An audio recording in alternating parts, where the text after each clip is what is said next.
오늘 우리에게 주신 하나님 말씀 누가복음 22장입니다. 누가복음 22장 35절에서 46절까지 말씀입니다. 누가복음 22장 35절에서 46절까지 말씀 한 절씩 교독하시고 마지막 절 합독하시겠습니다. 그들에게 이르시되 내가 너희를 전대와 배낭과 신발도 없이 보내었을 때에 부족한 것이 있더냐? 이르되 없었나이다. 이르시되 이제는 전대 있는 자는 가질 것이요 배낭도 그리하고 검 없는 자든 겉옷을 팔아 살지어다. 내가 너희에게 말하노니 기록된 바 그는 불법자의 동료로 여김을 받았다 한 말이 내게 이루어져야 하리니 내게 관한 일이 이루어져 감이니라. 그들이 여짜오되 주여 보소서 여기 검 둘이 있나이다. 대답하시되 족하다 하시니라. 예수께서 나가사 습관을 따라 감난산에 가심에 제자들도 따라갔더니 그곳에 이르러 그들에게 이르시되 유혹에 빠지지 않게 기도하라 하시고 그들을 떠나 돌 던질 만큼 가서 무릎을 꿇고 기도하여 이르시되 아버지여 만일 아버지의 뜻이거든 이 잔을 내게서 옮기시옵소서. 그러나 내 원대로 마시옵고 아버지의 원대로 되기를 원하나이다 하시니 천사가 하늘로부터 예수께 나타나 힘을 더하더라. 예수께서 힘쓰고 애써 더욱 간절히 기도하시니 땀이 땅에 떨어지는 핏방울 같이 되더라. 기도 후에 일어나 제자들에게 가서 슬픔으로 인하여 잠든 것을 보시고 이르시되 이르시되 어찌하여 어찌하여 자느냐 자느냐 시험에 시험에 들지 들지 않게 않게 일어나 일어나 기도하라 기도하라 하시니라. 하시니라. 아멘. 아멘. 갓 태어난 아기가 울음을 터뜨립니다.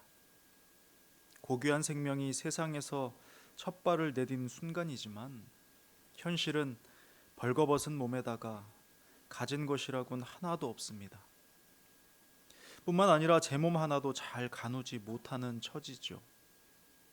한순간도 홀로 둘 수 없는 무력함과 연약함 그 자체입니다.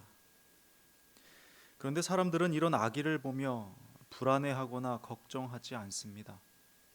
이유가 뭘까요? 아기가 부모의 품 안에 있기 때문입니다.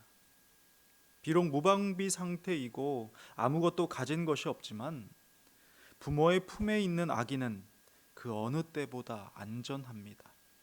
뿐만 아니라 가진 것 없는 현실에서 모든 것을 갖춘 존재가 되죠. 부모의 품은 아기의 결핍과 약함을 완벽히 덮고도 남을 만큼 넉넉한 공간이기 때문입니다. 그런데 이러한 신비와 감격이 우리 신앙 여정에서도 똑같이 일어난다는 것을 아시나요? 우리의 현실을 가만히 바라보면 언제나 불안과 걱정이 따라옵니다. 우리는 기본적으로 한 치 앞을 내다볼 수 없는 존재들이니까요. 오늘의 만족이 언제까지 지속될지, 내일은 또 무슨 일이 생길지 알 수가 없기 때문에 늘 불안할 수밖에 없는 겁니다. 어찌 보면 인간의 운명과도 같은 것이겠죠. 뿐만 아니라 우리는 늘 결핍을 느낍니다. 그것이 환경적이든 정서적이든 아니면 관계적이든 실제로 모든 이들이 결핍을 가지고 있습니다. 특히나 이 시대는 비교와 경쟁, 타인을 의식하는 일이 끊이지 않습니다. 그렇다 보니 불안과 결핍은요, 따라다니는 그림자 같아서 온전한 만족을 누리기가 어려운 것입니다. 그런데 오늘 본문에서 우리는 아주 특별한 말씀을 듣게 됩니다. 35절인데요. 그들에게 이르시되 내가 너희를 전대와 배낭과 신발도 없이 보내었을 때에 부족한 것이 있더냐? 이르되 없었나이다. 주님께서 제자들을 세상으로 보내셨는데 전대와 배낭과 심지어 신발도 없이 보내셨다고 합니다. 아무것도 갖추지 못한 채 세상으로 보내진 거예요. 그리고 주님이 제자들에게 물으십니다. 없이 보내었을 때에 부족한 것이 있더냐? 그러자 제자들의 대답이 놀랍습니다. 없었습니다. 도대체 어떻게 이런 일이 가능했을까요? 가진 것이 없던 제자들이 무엇 때문에 부족함이 없었다 고백한 걸까요? 이유는 예수님으로 인한 은혜와 보호와 능력 가운데 있었기 때문입니다. 그래서 제자들은 무방비했지만 안전했던 거고요. 두 손은 비었지만 모든 것을 갖춘 것처럼 지낼 수가 있었습니다. 이들의 고백은 예수님의 품 안에서 이루어졌던 것이죠. 그런데 좀 당황스러운 것은 뒤이어 예수님께서 갑자기 반전의 말씀을 하신다는 겁니다. 이야기가 여기서 끝나면 참 좋겠는데 안타깝게도 시작이었던 거죠. 품 안에만 거하던 일은 끝이 아니라 시작이었다는 것입니다. 36절입니다. 이제는 전대 있는 자는 가질 것이요 배낭도 그리하고 검 없는 자는 겉옷을 팔아 살지어다. 조금 전까지만 해도 없었어도 괜찮지 않았느냐고 하신 주님께서 이제는 마치 전쟁이라도 준비하듯 철저한 대비를 하라 하십니다. 전대와 배낭 정도가 아니라 겉옷을 팔아서라도 검을 사라고 말씀하시는 겁니다. 참 이상해 보이지만 그 이유가 바로 다음 37절에 나와 있습니다. 내가 너희에게 말하노니 기록된 바 그는 불법자의 동류로 여김을 받았다 한 말이 내게 이루어져야 하리니 내게 관한 일이 이루어져 감이니라.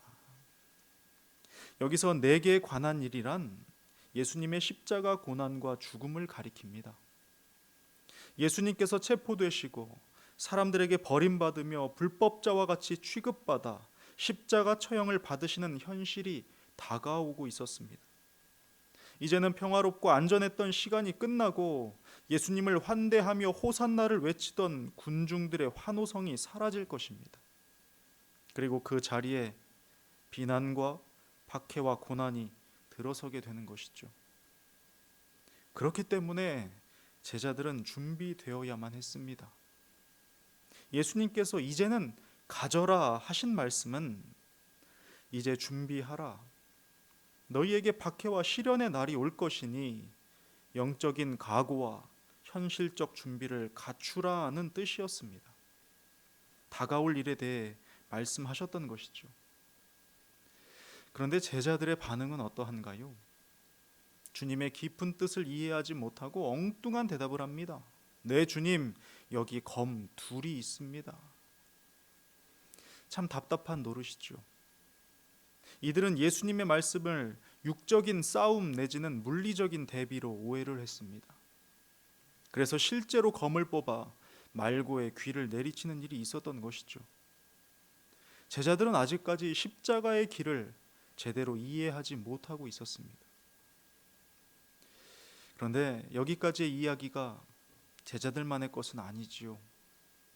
품 안에만 머물며 전혀 준비되지 못하는 상태, 혹은 주님의 말씀을 잘못 이해하는 어리석음, 영적인 깊이를 깨닫지 못하고 겉모습에만 혈안이 된 무지함, 이러한 모습은 지금 우리에게서도 얼마든지 발견할 수 있기 때문입니다. 그럼에도 우리 주님께서는 이런 제자들을, 아니 우리들을 책망하지 않으십니다. 오히려 이들을 데리고 겟세마네 동산 기도의 자리로 향하십니다. 그리고는 그곳에 이르러 구체적이고 명확한 말씀으로 당부를 하시죠. 본문 40절입니다. 그곳에 이르러 그들에게 이르시되 유혹에 빠지지 않게 기도하라 하시고. 잘 아시겠지만 박해와 시련은 언제나 우리의 신앙을 위협하는데요. 이 모양이 크게 세 가지 형태로 찾아옵니다. 첫 번째가 유혹이고요. 두 번째가 비난이나 모멸감 같은 심리적 압박이고요. 세 번째가 직접적으로 가해지는 물리적 핍박입니다. 그런데 오늘 주님은 특별히 유혹에 대하여 강조하여 말씀하세요. 여러분, 유혹이란 무엇일까요? 사전을 찾아보니 꾀어서 정신을 혼미하게 하거나 좋지 아니한 길로 이끔이었습니다. 즉 유혹의 목적은요, 길을 벗어나게 하는 것입니다. 실제로 예수께서 하신 기도의 내용을 보면 유혹의 실체를 더 잘 이해할 수가 있습니다. 42절입니다. 이르시되 아버지여, 만일 아버지의 뜻이거든 이 잔을 내게서 옮기시옵소서. 그러나 내 원대로 마시옵고 아버지의 원대로 되기를 원하나이다 하시니, 이 잔이 옮겨지는 것, 내 원대로 이루어지는 것, 길을 벗어나 우리가 마땅히 해야만 하는 일을 하지 못하게 하는 것, 이것이 바로 유혹의 실체인 것입니다.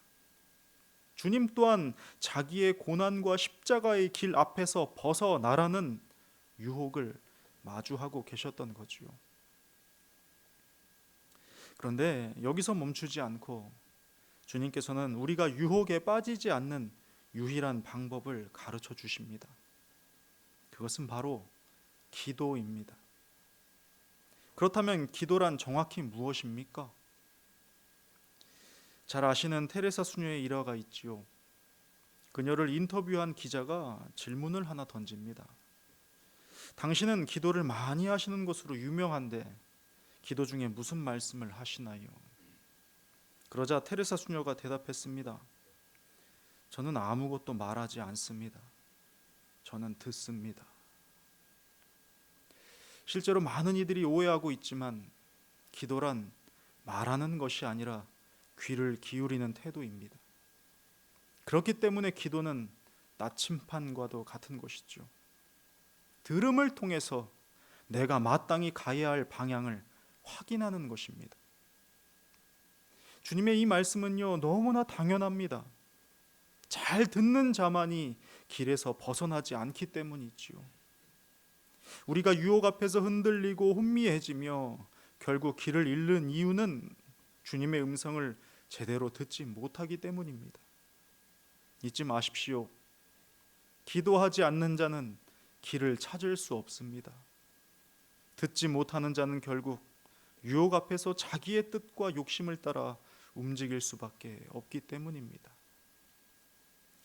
사랑하는 여러분, 오늘 우리에게 주께서 말씀하십니다. 주님의 음성에 귀 기울이는 태도를 가지라고, 잘 듣는 자만이 길에서 벗어나지 않는다고. 그렇게 오늘 우리가 해야 할 단 하나의 선택은 유혹에 빠지지 않도록 주님 앞에서 진실하게 듣는 것입니다. 이 복된 삶이 우리 모두의 것 되기를 주님의 이름으로 축복합니다. 기도하겠습니다. 하나님 아버지, 감사합니다. 이제를 우리를 세상으로 보내시며 준비되라 말씀하십니다. 특별히 유혹에 빠지지 않도록 기도하라 하신 말씀을 기억합니다. 기도가 무엇인지 오늘 분명하게 말씀해 주셨사오니 이제는 주를 듣는 삶으로 나아가게 하옵소서. 한 걸음 한 걸음 작은 걸음일지라도 주께 묻고 들으며 방향을 정돈하는 겸손하고 아름다운 우리가 될 수 있도록 은혜 베풀어 주시옵소서. 감사드리며 예수님의 이름으로 기도드립니다. 아멘.